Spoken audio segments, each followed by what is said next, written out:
अस्सलाम अलैकुम नाजरीन। ड्रामा सीरियल दुनियापुर की ताज़ा तरीन किस्त में कहानी ने एक नया मोड़ लिया है। नौरोज़ आदम अपने बेटे शामिर की गलतियों की सज़ा भुगतते हुए नवाब के जाल में फंस गया। शामिर और उसकी कजिन कैद में थे और इस दौरान कजिन ने शामिर को आना की बेवफाई की तरफ इशारा करते हुए तंजिया कहा, ये थी तुम्हारी मोहब्बत, अब इश्क का भूत भी उतर गया होगा। ये जुमला शामिर के लिए नाकाबिले बर्दाश्त था क्योंकि इसने आना पर अंधा एतमाद किया था जिसे आना ने धोखा दिया। दूसरी तरफ नवाब अपनी बेटी आना की तारीफों के पिल बांधते नहीं थक रहा था। खुशी से इसका चेहरा खिल उठा और वो फखर से कह रहा था, आज तुमने मेरा दिल खुश कर दिया। जो काम मेरे 4 बेटे नहीं कर सके वो तुमने कर दिखाया। इसी दौरान पुलिस इंस्पेक्टर मीर हुसैन शामिर की तलाश में नवाब की हवेली पहुंचा, जहां का मंजर देखकर हैरान रह गया।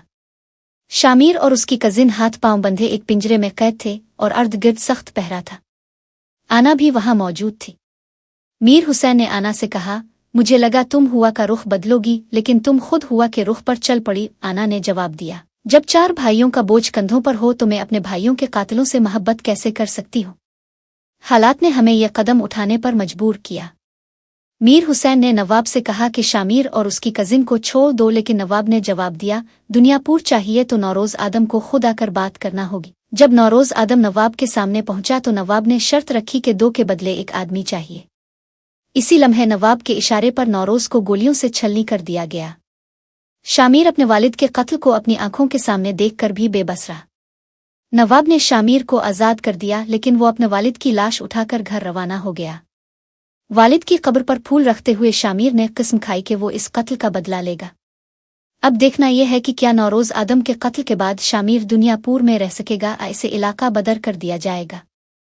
क्या वो अपने वालिद की फौज को दोबारा इकट्ठा कर पाएगा और आना से इंतकाम लेने के लिए शामिर क्या कदम उठाएगा? आपकी राय क्या है? कमेंट सेक्शन में अपनी कीमती आरा से हमें ज़रूर आगाह करें। अगर आप चैनल पर नए हैं तो सब्सक्राइब करना मत भूलिएगा।